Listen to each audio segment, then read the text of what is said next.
पे हमारे हमारा जो हरियाणा का स्टेट अध्यक्ष लालचंद यादव हमारे लालचंद यादव जी से भी मैं कहूँगा कि अपने जो भी एक्सपीरियंस है या कुछ अपने विचार साझा करें सबके साथ।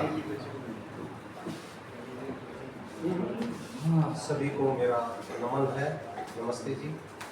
मैं लालचंद आर्य, हरियाणा प्रदेश अध्यक्ष, भारतीय जवान किसान पार्टी।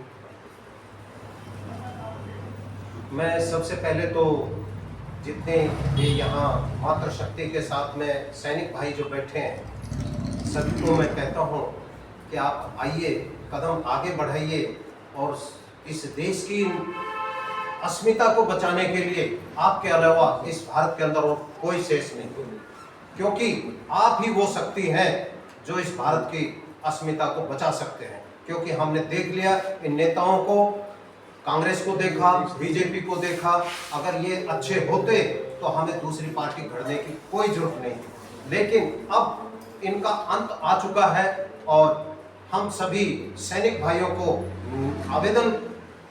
निवेदन करते हैं कि वो भारतीय जवान किसान पार्टी में आए और देश का नेतृत्व संभालें, क्योंकि देश के अंदर आए दिन सैनिकों व सैनिकों की पत्नी या बच्चों को पिटाई हो रही है।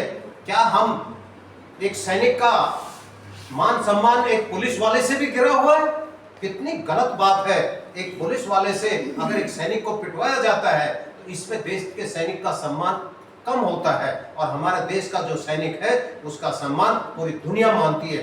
पूरी दुनिया एक भारतीय सैनिक का लोहा मानती है कि भारत का जो सैनिक है, अगर भारत के सैनिक के साथ में अंग्रेजों का, पुराने जमाने में ये कहावत थी कि अंग्रेज जैसा अधिकारी हो और भारतीय सैनिक हो तो पूरे विश्व के ऊपर विजय प्राप्त कर सकता है। तो ये सच्ची बात है। लेकिन हमारे देश के जो अधिकारीगण हैं वो ही भ्रष्ट हो रखे हैं, तो कैसे बात बनेगी? आए दिन पिटाई हो रही। पटियाला का केस है, आपको पता है, गलत हुआ है। वो एक अधिकारी को इस प्रकार से पीटना गलत है।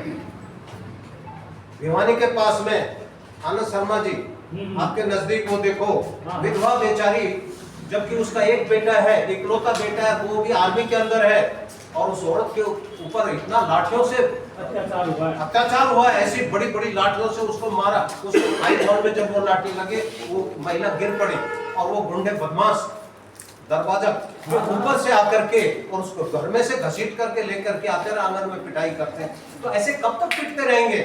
अब वक्त आ चुका है। भारतीय जवान किसान पार्टी आपके सामने है, और देश के पूरे सैनिकों से, मैं पूर्व सैनिकों से तो आह्वान करता ही हूँ कि वो इस पार्टी के अंदर जल्दी से जल्दी ज्वाइन करें। हर जिले के अंदर, हर मंडल के अंदर आप अपना नाम दर्ज कराएं कि हम भारतीय जवान किसान पार्टी के सैनिक बन करके भारत का मान और सम्मान बढ़ाएंगे पूरी दुनिया के अंदर।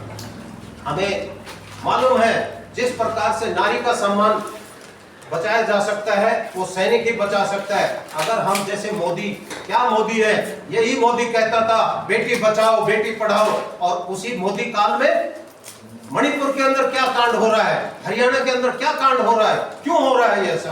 क्या ये देश का प्रधानमंत्री का कर्तव्य है? आए दिन पुलवामा के अंदर 44 जवानों की हत्या हुई, निर्मम हत्या हुई, क्यों हुई? सैनिकों के अंदर क्या ये सिक्योरिटी भी इतनी लूज हो गई? भारतीय सेना की सिक्योरिटी लूज नहीं है, लेकिन लूज करवाया जा रहा है। अभी पहलगांव के अंदर जिस प्रकार से हुआ, ये सैनिकों का 3 हमारे भारतीय सेना के जो कर्णधार थे, 3 लेफ्टिनेंट आईबी अधिकारी मारे गए। क्यों मारे गए? ये सब हमारी पॉलिटिकल बेस के ऊपर ये सब गलत हुआ है, और हमें सैनिकों के ऊपर, भारतीय सेना के एक सिपाही से लेकर के जनरल तक के ऊपर पॉलिटिकल का कोई भी प्रेशर नहीं होना चाहिए। अगर भारत को सुरक्षित रखना है तो पॉलिटिक्स से सैनिकों को, इवन जनरल तक जो है वो दूर रहने चाहिए, तभी हमारा देश सुरक्षित रह सकता है। अदरवाइज हमारा देश सुरक्षित नहीं है। आज हमारा देश बड़ियों के हाथों में जा चुका है, पूंजीपतियों के हाथों में जा चुका है, हर चीज को बिक्री किया जा रहा है। पहले सैनिकों को 40% कंसेशन मिलता था, जो 60 साल से ऊपर है उनको कंसेशन मिलता था। आज रेलवे के अंदर कहां कंसेशन मिलता है? कोई कंसेशन नहीं मिलता है। क्यों नहीं मिलता? सब खा रहे हैं, और ये तो डकार रहे हैं। पहले कांग्रेस तो चोर थी और ये बीजेपी तो डाकू है, इसीलिए तो भारतीय जवान किसान पार्टी को इस देश के अंदर आना पड़ा है।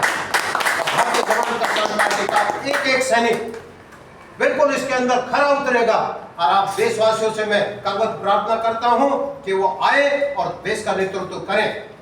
आपको हम आपके साथ हैं और आपका हम हर जगह पर आपका मान सम्मान बढ़ाएंगे, देश का गौरव बढ़ाएंगे। इन्हीं शब्दों के साथ मैं अपनी वाणी को विराम देते हुए सबको नमन करता हूं। जय हिंद।